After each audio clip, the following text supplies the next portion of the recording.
Здравейте, хора! И както виждате, днес ще отваряме коли на мажорет. Имам ги още от Коледа чак. От Коледа ми ги подариха. Подариха ми ги за Коледа и аз от тогава си ги пазя. Сега ще си ги отворя. Така, да започнем с...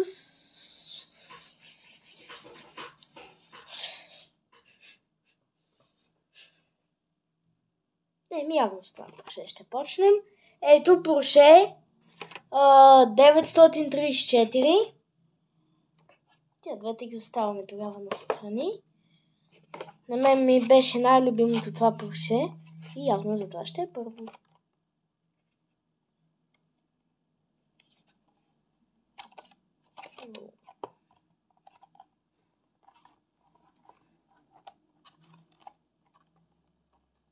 Между другото, който си ги купува, отзад има такива за отваряне.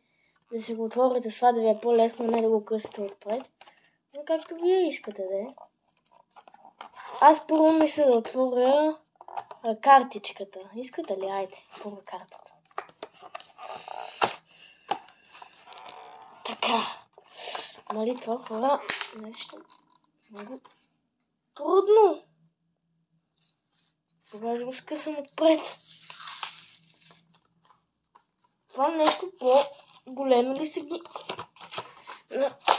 правили, ама нещо много трудно се отваря.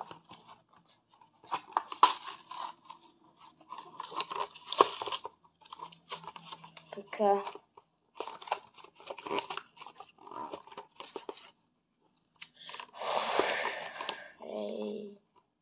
Сега 3 часа. Извадих я по-бързо, ето я. Между другото, хора, тя вече не е такава.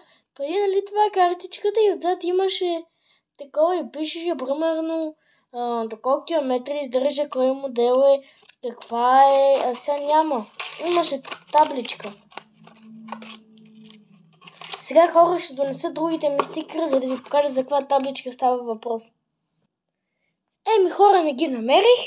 После ще се включа, ще направя съвсем малко TikTok видео, в което ще ви ги покажа. Трябва просто да се разрова малко повече. Аз сега не съм се ровил много, защото ме чакате. Така. Нека да видим и самата кола. Все пак, нали, най-важното. Хубава се. Вижте как ни предоставят хора.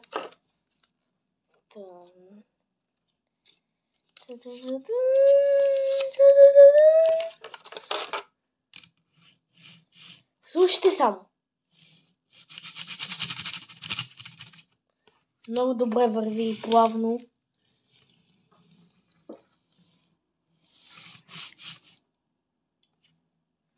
Екстра.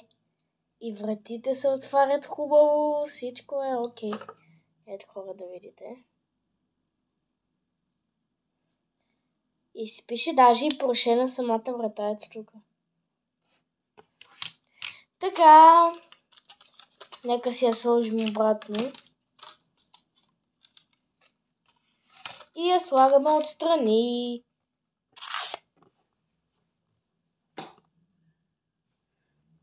Между другото, хора, ако ви кажа какво гледам, ето вижте, на вратата там имам един череп, който буквално е малко странен. Ето го е там на вратата. И стои и ме гледа все едно. И вика И така ме гледа.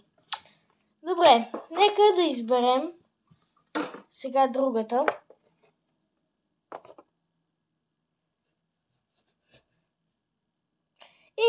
И аз така си мислих и последната най-хубавата, най-скъпата да за накрая, защото е в бяла кутийка, 8,98. Това малкото Порше, черното беше 7,98 и тая е 7,98. Между другото, това е Toyota Celica или Celica, не знам как се казва.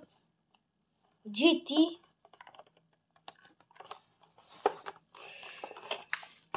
Май Celica, не знам.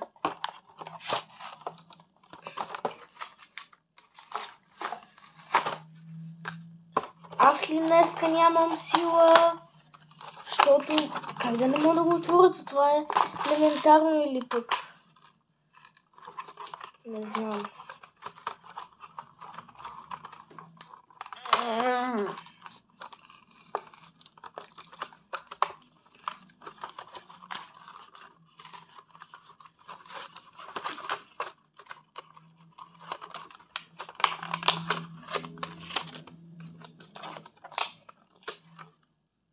Между другото, хора, само да ви предупредя, може и някъде този клип по средата да спре. Аз така от съвсем неочакваното, докато си говоря да спре. Не знам, може би, защото батерията ми е 17%, а май на моят телефон като стигне 15% и ако е клипът дълъг ще спре, така че не знам, може и да спре, надявам се да не спре. Е, много красива. Тя върви плавно. Ето за такова имам предвид, хора, табличка. Вижте как са наредени, а вижте на тая кола. Значи на Поршето е така, а на това е така. Ако кажете, че това е главното на Поршето, не, ето го снимката му. Това му е снимката. Това е снимката на Тойотата. Ето ги. Добре, ето ви и самата кола. Много е хубава. Прилича малко на Opel GT. Особено отзад ми прилича на Chevrolet Corvette. Вижте, хора. С тия фарча не ви ли заприлича на Chevrolet малко? Не ми прилича. И не, аз си го слагам в това. Явно вече мажорите само в такива кутийки ще предлагат тия коли, където са 7,98. Защото има коли, където са и 5,98. Мисля ли, те са... Мисля, че не идват в такива. Добре. И тази е в такава. А това е класик. Porsche Panamera Turbo. А сега тук има и стикер на Porsche. Аз не се интересувам много от такива стикери, но май този стикер означаваше, че това е оригинално, не знам. Пишете ми в коментарите, ето тези стикери какво означават, където блещукат, такива като златни се на сребърните. Какво означават в коментарите? Махам цената, защото закриваше стикера. Аз ще си го отлепя после, така че няма да го скъсам така. Ще се потрудя на това отзад.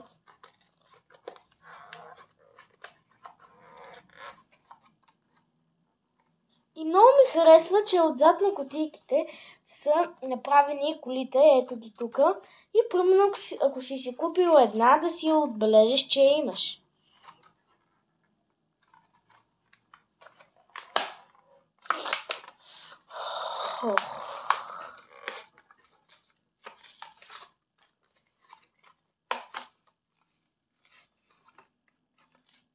Така. Внимаваме и за стикерчето. Аз сега хора сетих къде са стикерите. Нали ви бях показала в един клип как отварях едно Порше с една кутийка, едно жълто. Да, в тази кутийка са ми стикерите. А тази кутийка в ето тази кутийка. Значи кутийката малка, мисля, вижте ето тази кутия.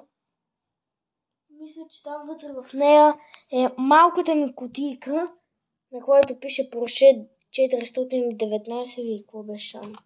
И вътре са ми всички стикери. Ето го и Porsche-то. Аз тези какво ги паза. Чай да пъгна. Не! Забравих. Как да го хвърля това стикера.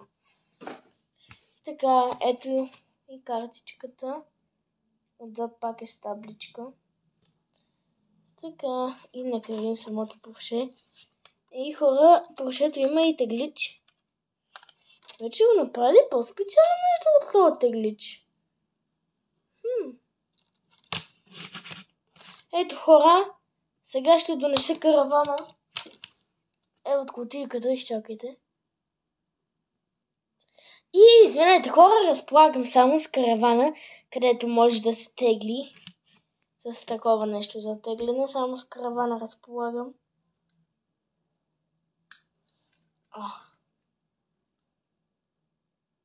Нещо. Това сега не може, май. Сега като се го сложа, защото явно ще трябва да искам помощ от тати, ще се включа пак. Не хора, няма да го напълвам, няма да слагам явно. Не може. Но пък, ето си го поршето да ви го покажа. И това поршето. Аз сега хора ще ви кажа нещо. Много е възможно. Сега ще направя една пауза и ще отида да се поробя повече, за да намеря кутията. Но е много, много възможно телефона да се изгаси и де факто клипът да спре. Така че сега, като направя тази пауза, това може да е края на клипа. Не знам. Възможно е да ви кажа. Така че сега ще направя пауза, ще отида да търся това и, както ви казвам, много е възможно сега, като го натисна, клипа да спре. Хора, много търсих, няма я. Имам едно финално предположение, където може да и мисля. Сега ме издали е там, мисля, че може и да е в избата. Защото има там една кутия, където има и такива неща и може да е в нея. Така че не знам. Но вие се абонирате за Кошкия с камбанката, слушайте палец нагоре на видеото. И от мен, чао! И между другото само да ви кажа нещо. Не очаквайте видео, където ще правя това картичките, защото има хора, където аз тук ги познавам и не са писали коментари. Когато направих видеото с минералите, с толкова празнувах с лимон и аз казах, че ще качвам видео как ядох лимон, а те не са превъртяли напред и не видяха, че аз на 100-ния абонат ядох лимон. В същото видео те очакват ново, така че не сега специално за такива като вас, не очаквайте видео, в което ще правя с картичките, да знаете. А от мен наистина сега чао!